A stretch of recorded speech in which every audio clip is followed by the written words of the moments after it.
दोस्तों नमस्कार, मैं हूं प्रदीप कुमार। आप देख रहे हैं पॉलिटिकल आइडिया। पॉलिटिकल आइडिया के आज के इस अंक में आप सभी दर्शकों का बहुत बहुत स्वागत है। मित्रों, आज पश्चिम बंगाल में जब दूसरे चरण के लिए मतदान हो रहा है, पश्चिम बंगाल की जिन 7 जिलों के 142 विधानसभा सीटों पर मत डाले जा रहे हैं दोस्तों, उसमें जहां सबसे ज्यादा हमारे जैसे लोगों की नजर होनी चाहिए वो विधानसभा सीट है पश्चिम बंगाल के सबसे बड़े जिले नॉर्थ 24 परगना के पानीहाटी विधानसभा सीट। पानीहाटी विधानसभा सीट के परिणाम पर पूरे देश की नजर होनी चाहिए। आपकी है या नहीं है मुझे नहीं पता, लेकिन मुझे लगता है कि ऐसा कि वो पानीहाटी विधानसभा सीट वर्तमान में वास्तविक पश्चिम बंगाल की जो स्थिति है उस पश्चिम बंगाल की स्थिति का प्रतीक है। पानीहाटी विधानसभा सीट क्यों है? क्यों पानीहाटी से पश्चिम बंगाल का सबसे बड़ा जिला नॉर्थ 24 परगना की 33 विधानसभा सीटों वाली जिला है दोस्तों। ये इस बार 7 जिलों के जिन 142 विधानसभा सीटों पर मतदान हो रहा है आज, उनमें सबसे बड़ा जिला नॉर्थ 24 परगना है जहां 33 विधानसभा सीटें हैं। और इन 33 में पिछली बार भारतीय जनता पार्टी को 5 विधानसभा सीटों पर सफलता मिली थी और उन 5 विधानसभा सीटों पर में पानीहाटी नहीं है। पानीहाटी नहीं है, इसलिए नहीं है कि पानीहाटी पर लगातार ममता बनर्जी का कब्जा रहा है और इस नॉर्थ 24 परगना में जिन 28 विधानसभा सीटों पर टीएमसी जीती थी पिछली बार, 5 पर बीजेपी जीती थी, उन 28 में पानीहाटी से चुनाव लड़ रहे हैं टीएमसी के पूर्व विधायक निर्मल घोष के पुत्र तीर्थंकर घोष।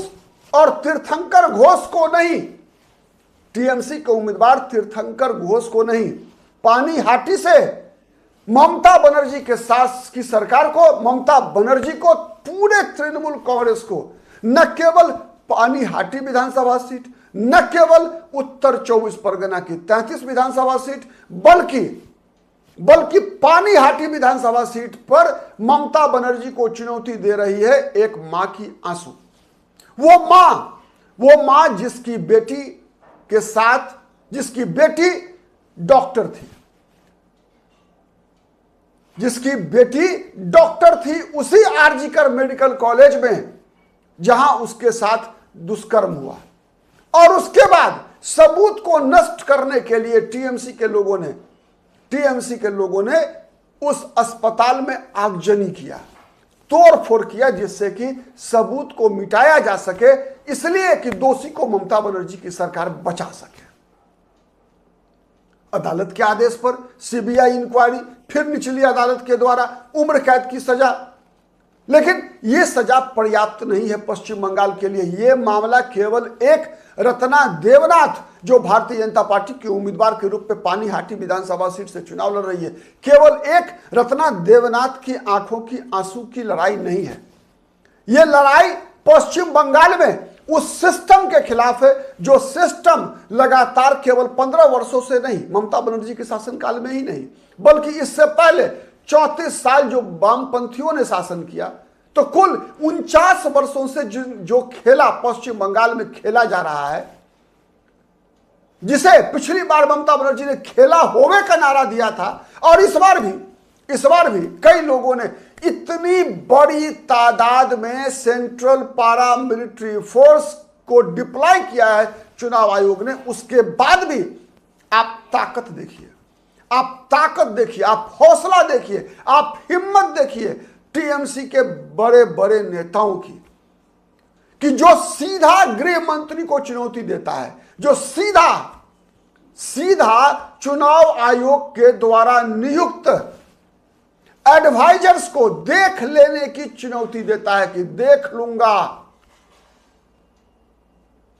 मतदाताओं को देख लेने की चुनौती दी जाती है, कितने दिन तक आपको पारा मिलिट्री फोर्स बचा के रखेगी, यह चुनौती मतदाताओं को दी जाती है पश्चिम बंगाल में टीएमसी से जुड़े लोगों की केवल दोस्ती टीएमसी से होना चाहिए। एक बार जुड़ जाओ टीएमसी के सिंडिकेट से, हर क्राइम आपके लिए क्षम्य है, सरकार आपको बचा लेगी। लेकिन यदि आपने टीएमसी से दोस्ती नहीं की, अगर आपने सत्तारूढ़ दल के सिंडिकेट से दोस्ती नहीं किया तो फिर आपकी खैर नहीं है। यह इतिहास है पश्चिम बंगाल का। याद कीजिए दोस्तों, पिछले विधानसभा चुनाव में क्या हुआ था? चुनाव के परिणाम आने के बाद जिस प्रकार से टीएमसी को वोट नहीं देने वाले मतदाताओं के साथ जो हुआ, बताने की आवश्यकता नहीं है। तो पानीहाटी वो विधानसभा सीट है दोस्तों जहां से रत्ना देवनाथ, उसी मेडिकल कॉलेज की छात्रा, आरजीकर मेडिकल कॉलेज की छात्रा, डॉक्टर, जिसके साथ दुर्व्यवहार हुआ और उसके दोषियों को बचाने के लिए जिस प्रकार से सीएम के सिंडिकेट ने आगजनी की, तोड़फोड़ की, लड़ाई उसकी है। लड़ाई इस बात की है, पानीहाटी से लड़ी जा रही है कि क्या पश्चिम बंगाल की महिला मतदाता 1500 रुपए वाली लक्ष्मी भंडार योजना उसके लिए महत्व रखता है या फिर महिला सुरक्षा महत्व रखता है? यह बड़ा सवाल है। पश्चिम बंगाल में किस प्रकार की स्थिति है बताने की आवश्यकता नहीं है दोस्तों। आपको मैं एक उदाहरण से, आप समझिए इस विषय को, एक उदाहरण बता रहा हूं। पिछली बार इसी नॉर्थ 24 परगना में 33 विधानसभा सीटों में बीजेपी को 5 सीट मिली थी। मालूम है, उसमें 5 सीटों में 4 सीट बीजेपी केवल इसलिए जीत पाई थी कि वो विधानसभा सीटें अनुसूचित जाति के लिए सुरक्षित थी। अनुसूचित जाति के लिए सुरक्षित थी मतलब बताने की आवश्यकता नहीं है कि अगर ये सुरक्षित नहीं होती, अगर ये शेड्यूल कास्ट के लिए रिजर्व नहीं होती, अगर ये सामान्य सीट होती तो शायद बीजेपी का जीतना यहां मुश्किल होता। इसलिए कि फिर उम्मीदवार का कैटेगरी एक अलग प्रकार का होता, एक अलग प्रकार का कैटेगरी होता।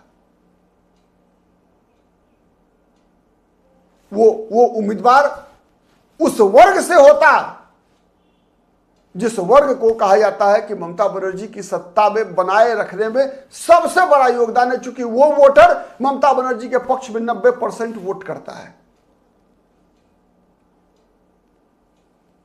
तो इसीलिए अगर ये 4 विधानसभा सीटें जो बीजेपी को 5 मिली थी, केवल एक भाटपारा, एक नॉन रिजर्व्ड, अनरिजर्व्ड सीट केवल एक थी, भाटपारा, जहां से भारतीय जनता पार्टी के पवन सिंह जीते थे।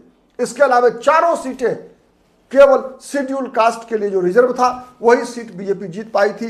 बगदा से विश्वजीत दास, बनगांव उत्तर से अशोक कीर्तनिया, स्वप्न मजूमदार बनगांव दक्षिण विधानसभा सीट से और गायघाटा विधानसभा सीट से सुब्रत ठाकुर। तो क्या इस बार पश्चिम बंगाल के मतदाता रत्ना देवनाथ की आंसू दिखेगी या फिर लक्ष्मी भंडार योजना, कन्याश्री योजना के नाम पर कुछ राशि?